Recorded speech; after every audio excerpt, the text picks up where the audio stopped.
નમસ્કાર, આપ જોઈ રહ્યા છો વાકશક્તિ ન્યૂઝ. હવે જોઈએ અગત્યના સમાચાર. ગરબાડામાં શિક્ષણ સમિતિ ચેરમેન સામે પોલીસ ફરિયાદ નોંધાઈ.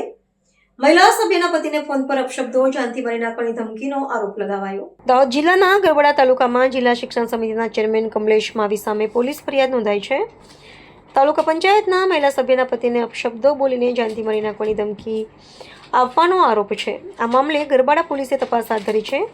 ફરિયાદ મુજબ ગત 6 માર્ચ 2026ના રોજ રાત્રે આશરે 8 વાગ્યે ચેરમેન કમલેશ માવીએ ફરિયાદીને ફોન કર્યો હતો. આ દરમિયાન ફરિયાદીએ ગામોના વિકાસ માટે જરૂરી 20% કામોની ફાળવણી અંગે રજૂઆત કરી હતી. આ રજૂઆત સાંભળીને કમલેશ માવી ઉશ્કેરાઈ ગયા હોવાનું ફરિયાદમાં જણાવાયું છે.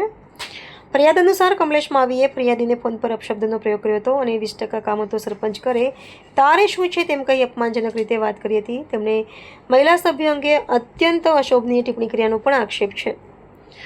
આ ઉપરાંત કમલેશ માવીએ ફરિયાદીને ગામમાં કમલેશ માવી જે કરશે તે જ થશે તેમ કહી ધમકાવ્યા હોવાનું પણ જણાવ્યું છે. આ ઘટનામાં બાબુ સોડા નામના વ્યક્તિએ પણ ફરિયાદીને ફોન પર જાનથી મારી નાખવાની ધમકી આપી હોવાનો આરોપ છે. બનાવની જાણ થતાં સ્થાનિકો ફરિયાદીના સમર્થનમાં ગરબાડા પોલીસ મથકે પહોંચ્યા હતા અને કડક કાર્યવાહી કરવાની માંગ કરી હતી. ગરબાડા પોલીસે કમલેશ માવી અને બાબુ સોડા વિરુદ્ધ ભારતીય નાગરિક સુરક્ષા સંહિતાની કલમો હેઠળ ગુનો નોંધ્યો છે. પોલીસ દ્વારા પુરાવા એકત્રિત કરવાની કાર્યવાહી હાથ ધરાઈ છે. રિપોર્ટર જિગ્નેશ બારિયા.